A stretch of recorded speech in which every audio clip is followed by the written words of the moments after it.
और जो किराए पे कमरा लेकर रहते हो उसमें पैसा नहीं लगता, और जो 10 साल खाली बैठ करके खा रहे हो पी रहे हो उसमें पैसा नहीं लग रहा। बोलो, उतने पैसे, उसके आधे पैसे में भी तुमने कुछ शुरू कर दिया होता, और अगर तुम्हारे हाथों में मेहनत होती, तुम्हारे मन में खुददारी होती, तो 1 बार असफल होते, 2 बार असफल होते, लेकिन काम आगे निकाल लेते। बस लालच नहीं होना चाहिए मन में।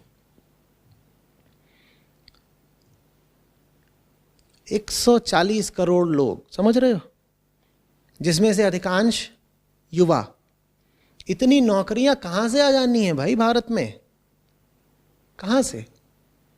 पहली बात, इतनी नौकरियां आ नहीं सकती। दूसरी बात, तुम लोग किस तरह के हो कि तुम्हें नौकरी ही करनी है? तुम्हें कोई तरीका दिखाई नहीं देता नई जमीन तैयार करने का, नई राह खोलने का। तुम जवान हो भी कि नहीं हो? और तुम यहां कह रहे हो कि मैं अब क्लर्क के एग्जाम भी दे रहा हूं। माने तुम कम आमदनी में भी काम चलाने को तैयार हो। उतना पैसा क्या तुम कोई अपना काम करके नहीं चला सकते?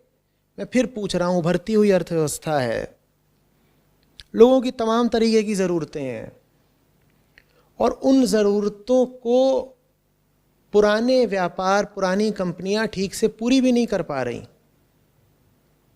स्वरोजगार के हजारों मौके हैं, बस तुम्हें थोड़ा दिमाग लगाना है और मेहनत के लिए तैयार रहना है, और मन से उस प्रतिष्ठा का लालच हटा देना है जो सरकारी नौकरी करके मिलती है। उसके बाद देखो तुम कि तुम सफल हो सकते हो या नहीं हो सकते हो। क्यों भूलते हो कि एक अनार 100 बीमार का खेल है? और ये बहुत ही वाहियात बात है कि लगे रहो लगे रहो लगे रहो। अरे अब बीता हुआ दिन लौट के आएगा क्या? निश्चित रूप से लगे रहना चाहिए, निश्चित रूप से मैदान नहीं छोड़ना चाहिए, पर कोई वजह तो हो लगे रहने की। जंग में पीठ नहीं दिखानी चाहिए, युद्ध से पलायन नहीं करना चाहिए। पर कौन सा युद्ध लड़ रहे हो तुम? वंश चलाने का, गांव में डुगडुगी बचाने का, कि हमारा लड़का भी सरकारी नौकरी पा गया? रे, ये कौन सा धर्म युद्ध है? ये किस हैसियत की जंग लड़ रहे हो तुम?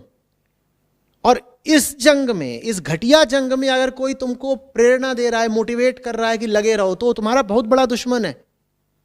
सही लड़ाई में लगे रहना है ना, सही युद्ध से पलायन नहीं करना है ना।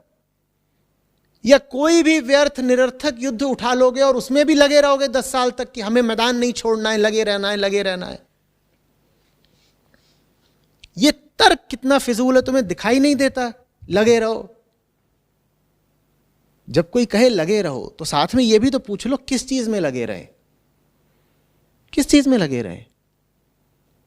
रेगिस्तान में गड्ढा खोदने में लगे रहे, अपनी कब्र खोदने में लगे रहे? अरे लगे रहने के लिए कोई वाजिब वजह भी तो होनी चाहिए। वजह क्या है? तुम अगर ईमानदारी से पूछोगे क्या है वजह, तो तुम पाओगे कि कोई वाजिब वजह है नहीं।